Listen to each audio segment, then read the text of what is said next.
In Archer-ival, one player plays as an archer while the trio play as 3 targets. The archer, who is always facing the targets, is required to fire arrows at the targets as they move along the target range. The archer must hit all the targets of the opposing players before the time expires. The targets, however, must avoid the archer's arrows until time's up. If any targets of the opposing players are remaining after time's up, the target team wins. There are also 2 other targets, which are a distraction to the dodging players. Their color is purple, and these targets are Toad, Abu, and Baby Bowser. It does not matter if the archer hits these targets, the main targets are the original 3. Now that that's out of the way, let's get into the Unity.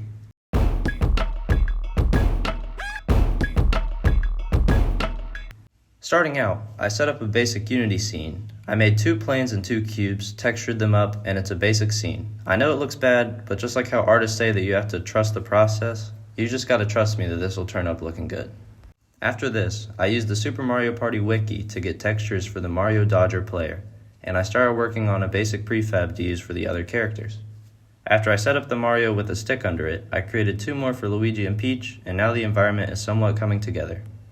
The next step was to make the dodging players move left and right, turn left and right, and make it so that they don't collide over each other.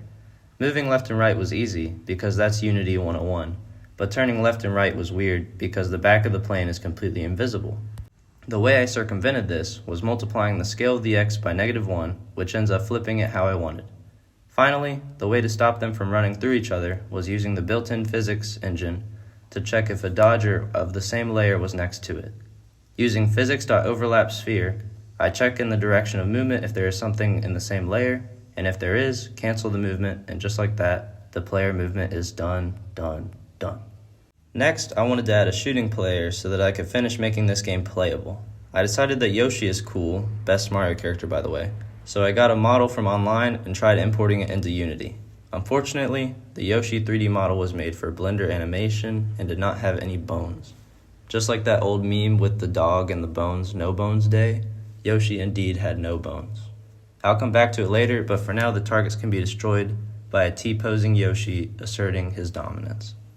Next, I added the bullet shooting functionality to the Yoshi, which is also pretty basic Unity 101 stuff. Just creating a prefab at the position of Yoshi, and setting the velocity of the bullet to be in target hitting range. It took some tweaking, but the final outcome of the trajectory looks pretty good to me. After I got that working, I tried to destroy the targets and the arrow when they collided, but I ended up having trouble doing that. I ended up actually getting frustrated at one point and started unloading a bunch of shots for no reason that just balanced on each other. I don't know, Unity is weird sometimes. Eventually I got it working so that they would both destroy on hit. I didn't really like this though, because I kind of wanted something more visually appealing. So I ended up making it so that the target would fall backwards and the bullet would still disappear on impact.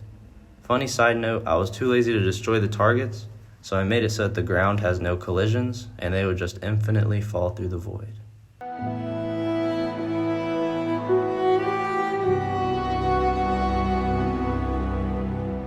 Just like in the game, I added some of the bad targets, which basically makes dodging more annoying, as it restricts your movement a little bit. I kind of thought about not adding this in because of how annoying it is in the actual game, but I decided to keep it in to stay true to the original. After adding some random movement to the CPU dodgers, I think it looks pretty good. Quick note, not much to say about this because it's kind of unimportant, but I thought I should point it out. I added the 30-second counter and put a gradient on it like there is in the original version of the game. Currently the timer doesn't do anything, it just goes down to negative numbers, but I thought y'all would want to know.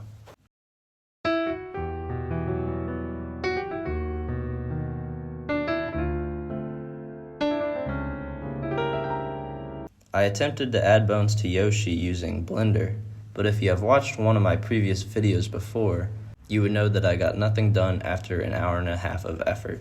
Turns out I didn't parent the model and the skeleton that I made, so that one was kind of on me. But the problem was even after parenting the skeleton to Yoshi, the animations were still janky and it looked very uncanny, and I had to just scrap the whole idea together. But honestly, why is Yoshi trying to shoot his friends anyways? I mean, that just doesn't make any sense.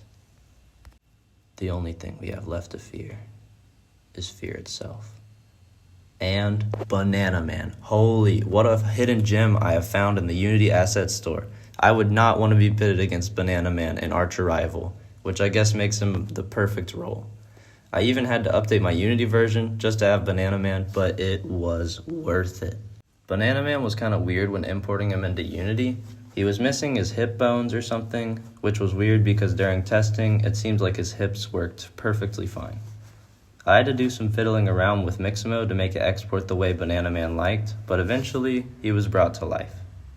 I then imported a ton of animations, all made to order for Banana Man, and then I had to create this crazy web of animation, which I'll get more into later. One of the issues I ran into was that some of the animations for the bow and arrow didn't really line up right. Sometimes it would be lined up, and sometimes it would be off by like 40 degrees or so.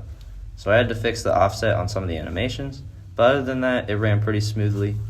There were some weird problems with exit time and stuff like that, but I managed to make it work out. Here's a quick crash course for those of you who want to learn. The animation starts here, which is called the base layer. When nothing else important is happening, this is where the animation goes. The two branching paths here are walking left and walking right, which both have paths going back to the base animation. Then, when you reload, it plays the reload animation and then automatically branches over to what is basically the second idle animation, which is just idle while aiming. Just like the base layer, it has two branching paths to walking left and walking right, but this time while aiming. Then the animations can go to the shooting layer, which automatically goes back to the base layer after happening. I hope this made sense, because you will be having a test on this next Tuesday, so make sure to review your notes. I imported a bow from the Unity Assets store, and spent a good chunk of time parenting the bow to the left hand and trying to rotate it right so that it looked right. And might I say, I think I did a pretty darn good job. I mean, it's almost seamless. This bow parenting looks so good that I would even say that it deserves a like, and maybe even a subscribe. After finishing the bow, I realized that I couldn't have Banana Man shooting white balls at his enemies. Instead, Banana Man would shoot bananas, of course. I started by downloading a fruit pack from the Unity Asset Store and parenting a banana to his right hand. Then, depending on the current state of the game and animation, I would either make the banana visible or invisible. I also changed the prefab bullet so that Banana Man shoots bananas now. And it also shoots with a random angular velocity, which makes it spin and spices up the game a little bit. The game is almost done, but there is still some polishing left to do. The original game has some shrubbery around, so I decided to download a bush package from the Unity Asset Store and decorate it around a little bit. And the final step was making an end screen displaying the winner or winners and the loser or losers. And it's all done. I'm very happy with the project and how it's turned out. I learned so much working on this, and I'm so glad to be making content for you guys. I'm thinking about making this a multi-part series with more mini-games from Mario Party, so let me know if you want to see more in the comment section. If you liked the video, consider liking and subscribing to join the Zen Army, and maybe check out my Instagram to see progress on any future projects I'm working on. The link to that will be on screen, I'm hoping, and in the Instagram description.